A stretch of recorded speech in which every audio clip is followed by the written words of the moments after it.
Hello, Resurrection. It's April the 27th, and we're well into the Easter season now. And boy, haven't the last two Sundays been great in church? Of course, there was Easter, and the music was outstanding, and full house, and baptisms, and all of that. And then last week was I wasn't so bad either. We had another baptism. That's four in 2 weeks.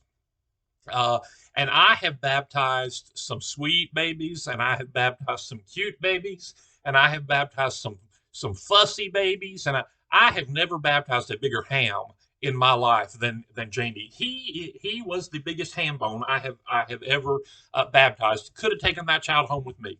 Um, that's Bishop Sanders' great grandson, and of course when one Sanders shows up, the whole delegation shows up. So we were full again, and boy, it was good. Uh, so as we turn the corner around Easter Sunday, we begin to point ourselves to the Feast of the Ascension and to the Feast of Pentecost. And in a lot of ways, the Feast of Pentecost does represent the end of what we call the program year in the church, and that normally means that we just lighten up a little bit. Sunday school usually takes a little break. Often, the Bible studies and things like that take a break, although we haven't done that for the last few years, and I don't think we'll do it again this year. We'll continue on with Wednesday night with dinner and youth group and children's ministries and Bible study. I think Women of the Covenant will continue on Thursday, though we'll have to verify that with Pat and Deacon Susie.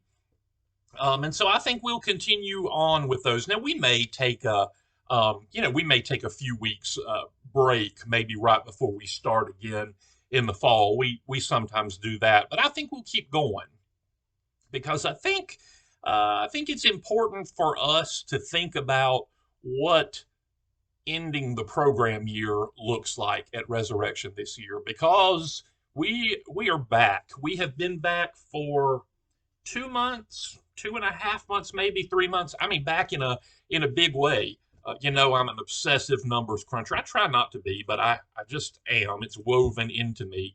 Boy, I always know where our attendance is and where it was this time last year and the year before, and the trend and all of that. I know all of that, and our average Sunday attendance right now is spot on where it was the Sunday before the pandemic happened.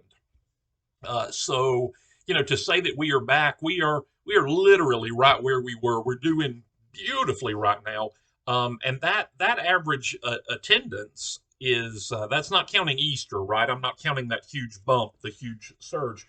We're there. We're making it. Visitors have come back. We've got a lot of new folks. We've got a lot of visitors. We are. Not that it's like notches on the barrel of your rifle, but it is important that we are doing the work of the church and making new disciples. And so when I say things like we are retaining our visitors, I don't mean that to sound crass. I mean it is a great encouragement that a lot of our visitors come back to see us. And I think the reason for that is that we love each other. And when you walk through the doors, you can tell it. You can feel that, and people want to come back and be part of that. So it's a good job, Resurrection. Let's keep preaching about the message of Jesus Christ, and let's keep loving on each other, and everything will keep going the way that it is supposed to. So, as far as summer coming and ending the program year and things like that, let's not do what Episcopalians are famous for doing. Let's not take the summer off. Christians can't take a summer off. We cannot take time off from being Christian. Come on, keep coming to church. You need to go on vacation with your family. Do it. That's great. Vacation is important. Family time is important. We're the Church of the Resurrection. We're big on families. We're big on family time, and we're big on doing what you need to do to keep yourself from going nuts and to keep your family together and happy. But then after vacation, come on back to church. We always get a bump in the summertime at the early service. Early service starts at 8, straight up at 8 o'clock, and it's done by 8:50 usually. And a lot of folks, especially a lot of families, will often show up at 8 o'clock because they've got other things to do during the day. I love that. I love it uh, when you got plans, but you still come to church because there are no plans that are more important than that, right? People come to church in their work uniforms. I love that because it means that it was a little harder for them to get to church, but it was that important to them. They came anyway. Kids come in their soccer uniforms or their ballet costumes or their baseball uniforms. I love that too because the parents are saying yes, but we still go to church, and the kids are saying we get it. We're involved in sports, but we still make time for church. I love that. Let's do that this summer.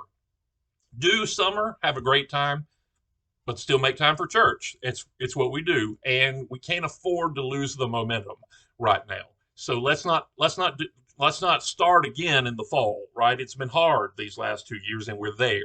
So let's keep going. We'll keep going. We'll still be blowing and going in the fall, and then who knows what'll happen then. It's been a while. I don't know if it's been a while or not, but I just every now and then I have to tell you how much I love being your priest, how much I love you. I would not want to do anything else than what I am doing, and I wouldn't want to do it with anybody else than the folks I'm doing it with. I love you. I love being your priest. I love being the rector at Resurrection. I love Franklin, Tennessee. Goodness knows I don't ever want to live any place besides Franklin. Uh, and um, and I appreciate everything you do for the kingdom of God and for your church. I'll see you on Sunday and all summer long.